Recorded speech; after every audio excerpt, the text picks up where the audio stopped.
We're going to be looking at example 1 in your 4.4 notes. So our goal is to pull together what we've learned from sections 4.1 through 4.3 to graph a function f. We're going to do this in 3 main steps. We're going to look at the basic graph info of the function, so find the intercepts, determine what kind of function it is. We're going to look at the first derivative. That'll give us our intervals of increasing, decreasing, and if we have any local minimums or maximum.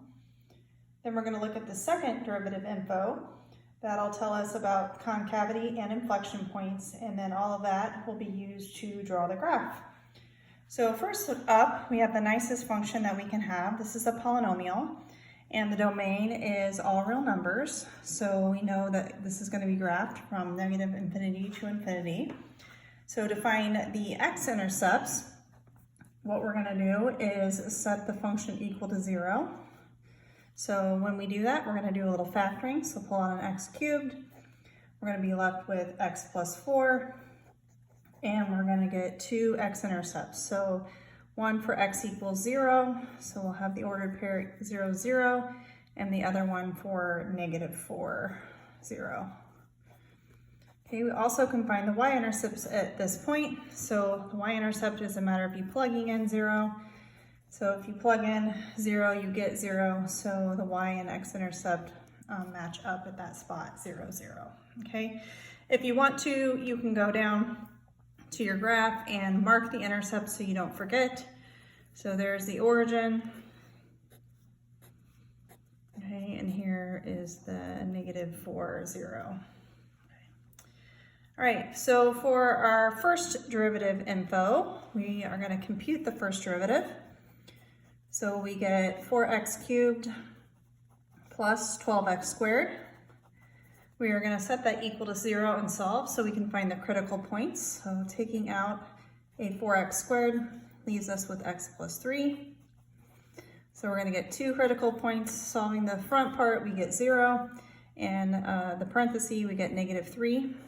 We're going to do our first derivative test to see where the first derivative is positive and negative. Okay, probably easiest to do from the factored form. If we plug in something like negative 4 and square it, this is going to be a positive. Negative 4 plus 3 is going to be a negative, and a positive times a negative will lead us to a negative. Okay, negative 2, similar thing. This will be a positive. Negative 2 plus 3, that'll be a positive. Positive times a positive, we get a positive. Okay, if we plug in 1 and do a similar analysis, we're going to get a positive number. So we can see that our function, whenever we go to draw it in a little bit, is increasing on the interval from negative 3 on up to infinity, and it's decreasing from negative infinity to negative 3. Okay, we also can see by looking at this picture, since it's decreasing to negative 3 and increasing afterwards, that we have a local minimum at negative 3. Okay, very easily you can plug in negative 3 into your function to figure out the y value. If you want to, you can use your table on your grapher as well. When you do that, you get the y value of negative 27. Okay. All right, so we know that we are going to have a low spot at negative 3, negative 27. I'll just go ahead and mark negative 27 somewhere down here. Okay, and go ahead and make an idea that there's a low spot, and plus that keeps in mind my increasing, decreasing, so I'm going to be coming down on this side, and then past negative 3, I'm going to be going up on that side. All right, last piece of information before we draw the graph.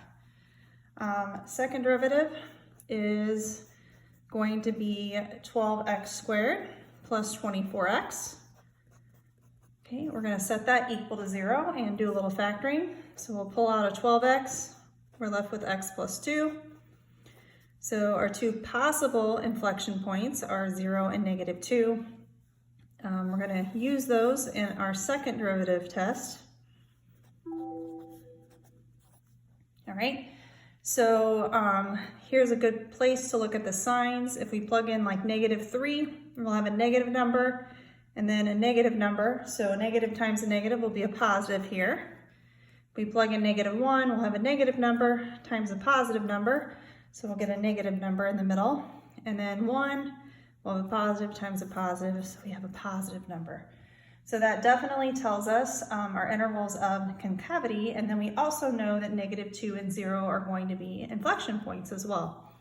Okay, so F is going to be concave up from -infinity to -2, and also from 0 to infinity.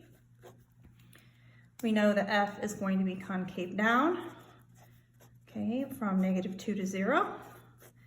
And then we have inflection points. I'm going to go ahead and abbreviate those as IP.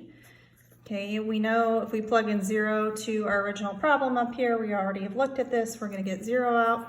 Okay, and then the other one happens at -2. And then when we go ahead and we plug in -2 to our function here, we should get -16. Okay, so we don't have that drawn yet, but we can do that. So -2, go ahead and we'll mark -16 about right there.